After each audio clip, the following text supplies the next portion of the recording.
This is an engine 1 bleed fault caused by an overheat. The aircraft is in cruise. You hear the single chime and see the master caution light. Extinguish the master caution.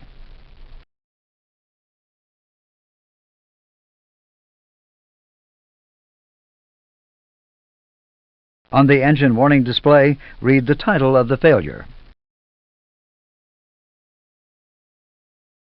The engine 1 bleed system has failed.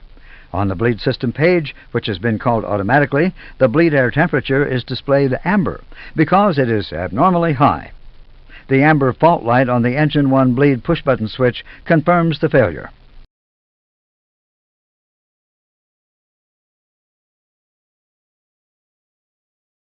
The bleed monitoring computer detects the overheat and automatically closes the bleed valve to protect the system. With the valve closed, the bleed pressure falls to 0 and the temperature decreases. The engine 1 bleed system is no longer available.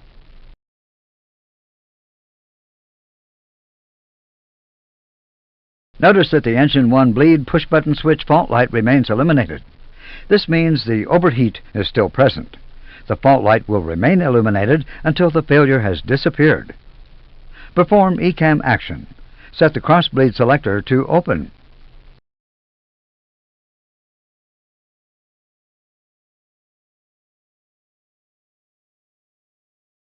Observe the ECAM. The cross bleed valve is displayed amber during transit and inline green when fully open. The pressure and temperature values for the left side of the system are back to normal because now both sides are being supplied by engine 2.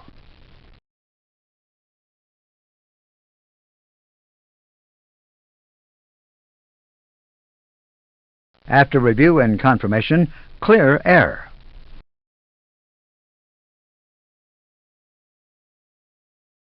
If you should need wing anti-ice, you will have to switch off one air conditioning pack. We will deal with this later. In the Inoperative Systems column, Engine 1 bleed is listed. After review and confirmation by the pilot flying, clear status.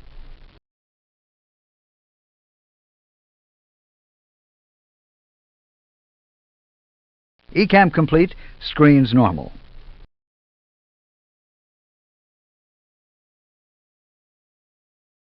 Now we will see what happens if you have to use wing anti-ice with the engine 1 bleed still inoperative.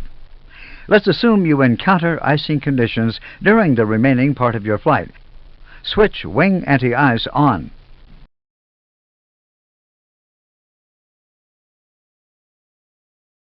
The engine 1 bleed fault procedure is automatically recalled on the engine warning display, and the ECAM procedure requires that you switch pack 1 off.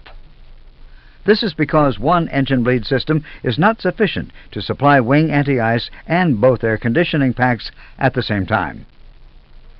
Perform ECAM action.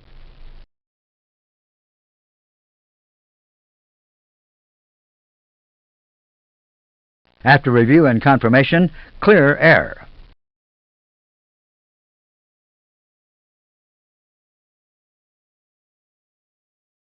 On the status page, Pack 1 has been added to the Inoperative Systems column. After review and confirmation, clear status.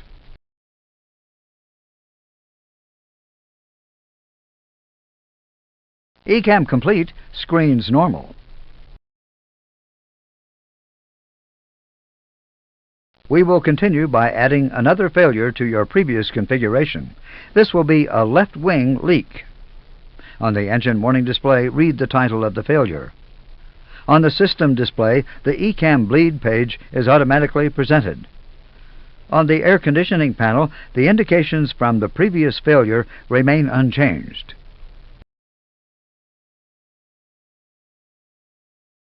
The title of the failure indicates that a bleed leak in the left wing has been detected. The left side of the bleed system has to be shut down in order to prevent any damage from leaking hot air.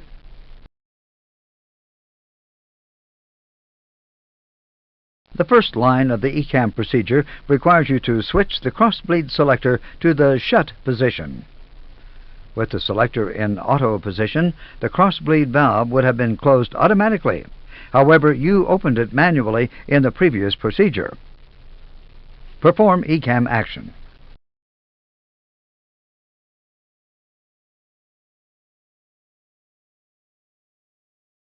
Observe the indications.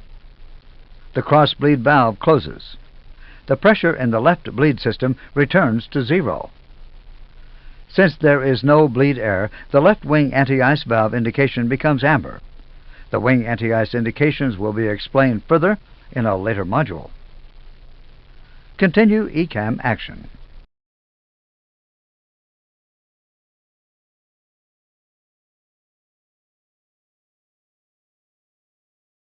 The wing anti-ice has been switched off because you do not want to de-ice one wing only.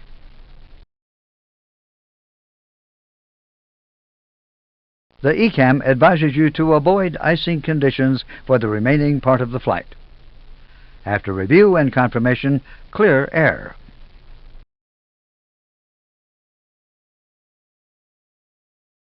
The status page also informs you that you must avoid icing conditions. The wing anti-ice has been added to the inoperative systems column. The engine 1 bleed and pack 1 remain from the previous failure. After review and confirmation from the pilot flying, clear status.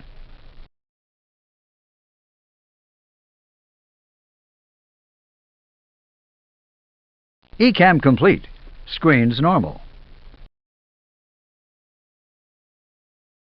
We will now look briefly at several abnormals to see other remaining indications in the pneumatic system. The ECAM procedures will not be performed.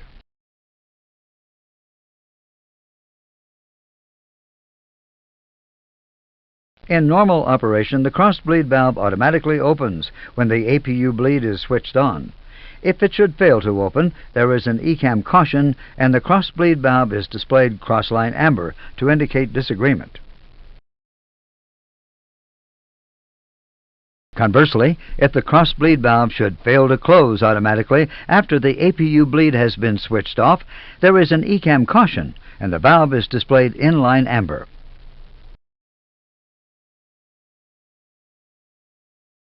The engine bleed valves and the high-pressure valves are also displayed amber if their position disagrees with the normal position.